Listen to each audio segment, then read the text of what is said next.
I'm a big fan, just like I'm a big fan of Ringe, who dropped the big 39 months and dropped a humongously hilarious one-shot last night for Christmas. We played a Christmas D&D one-shot where all of us were fighting game characters, so that was really fun. I think you guys would have enjoyed it. We had 3 fighting game characters. It was Jeremy, Hanzo, and I, and our characters were Raiden, Yun, and Pepsiman. You know the famous fighting game character Pepsiman? So all he does is he runs in this game and he goes, Pepsiman. That's like the theme. And he doesn't even speak. So he was in Fighting Vipers or whatever the hell it's called. Hanzo tried to pick something more stupid than Pepsiman. Hanzo's backup characters were Crispy. I don't know who Crispy is. He's like a fucking chicken from some game. And the car from, the Daytona car. That was the other one. And the other one was Cherry Coke, who we beat up a lot last night. Thanks very much. This is Pepsiman. Do you guys know who this guy is? This is the Pepsiman game.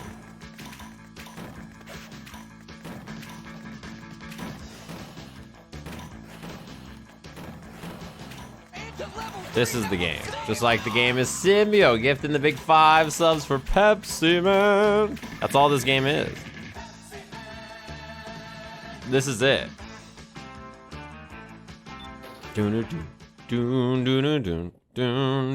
So, obviously, we had to do this D&D one-shot, right? So we were fighting game characters. Apparently, Pepsiman was in Fighting Vipers or something. So we did this D&D one-shot where Santa G, he went rogue on us. Instead of he was trying to be the president of the earth, he was blowing shit up everywhere. It was real bad. So we had to assemble the fighting game super team and beat the shit out of him. Obviously, I played Evil Raiden. He is a Tempest cleric, and I just blew everything up. It was tight. And then Yun was an open-hand monk. And then Pepsiman was an Oath of Heroism paladin. And all he did was flavor everything like Pepsi. And as you guys know, when it comes to, like, Christmas, everything is Coke, right? Like, that's kind of how it is. So we had to fight a bunch of Coke-related beings and also the Coca-Cola bear. You know the one from the commercial? So, yeah, as you expect, Pepsiman, he showed up, and he had an item. It was pretty powerful, I gotta say. As powerful as Teddy Barons, who dropped the big 3 months. Thanks very much.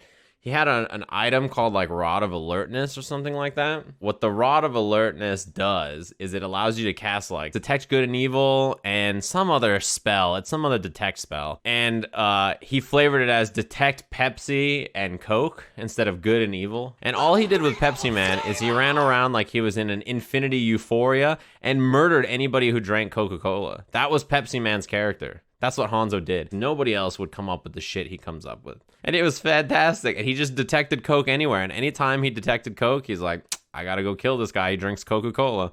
So we went to a nightclub, and Evil Raiden, which was me, I did a shakedown. I walked up the jury and I was like, hey, are you in Shadowloo? Where's the other Shadowloo members? And she was like, no, I'm not gonna tell you. So I just murdered hundreds of people. Because I'm Evil Raiden, right? And I was like, give it up. So then we had to murder all the Shadowloo people. That was a fight. We had to fight Geese and Yang. Yang was turned evil by the other people. Yun felt bad, so we had to whoop his ass. So it wasn't even Shadowloo, actually. We thought it was G working with Shadowloo in this one shot. It was not G working with Shadowloo.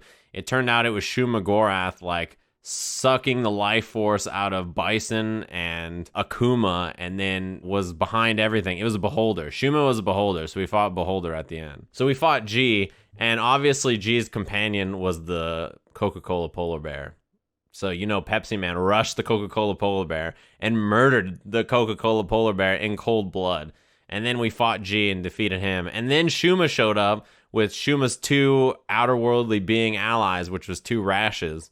You know, from KI, the Battletoad. And it was pretty bad. We were getting fucked up for a minute there. Who wrote this campaign? Ringe. It was all fighting game characters the whole time. Pepsi Man was doing fine. In fact, Hanzo was talking shit because he's like, I haven't been hit the whole time. So then Pepsi Man gets paralyzed on one turn. And he has to make a save. Fails it. Gets like fucking put to sleep the next turn. Has to make a save. Fails it. Then he gets stunned. And then he gets hit by a necrotic beam 2 turns in a row and just dies without playing. Like, the last fight, he legit did not play. He just died. Like, 1,000,000 health, and Pepsi Man just explodes into a fucking destruction of Pepsi just flying everywhere. Ringe was the DM for this. So then, since I'm Evil Raiden, who's obviously a Tempest cleric, and my gods are the Elder Gods, the Elder Gods resurrected Pepsiman for one turn to fight Shuma, and he came back, and in a fountain of Pepsi, he almost murdered Shuma, and then we murdered Shuma after with like a lightning bolt or some shit, or Yun killed it. I don't remember. It was really fun. I've never actually fought a Beholder. We haven't done a Beholder fight yet. We fought so many dragons in the other campaign. If you guys don't know, Beholders in D&D, the way it works is their eyes, when they look at you, they cancel out any magic. So where the Beholder's eye is looking is very important in the fight. And the other thing is they have these rays they shoot out of their like eye stalks, and those are fucked up. They're super fucked up. So they just shoot a bunch of beams at you. Yeah, Yun did have Ganejin. It was haste. He just had a haste hat that he automatically could use as a monk. For me, Raiden, I was a Tempest cleric, and I had the Staff of Thunder and Lightning. It was a level 11 one-shot. We were talking about streaming it, but we didn't have everything together. We're like, fuck it. We'll do the D&D show on YouTube, but this one we just put it together and played.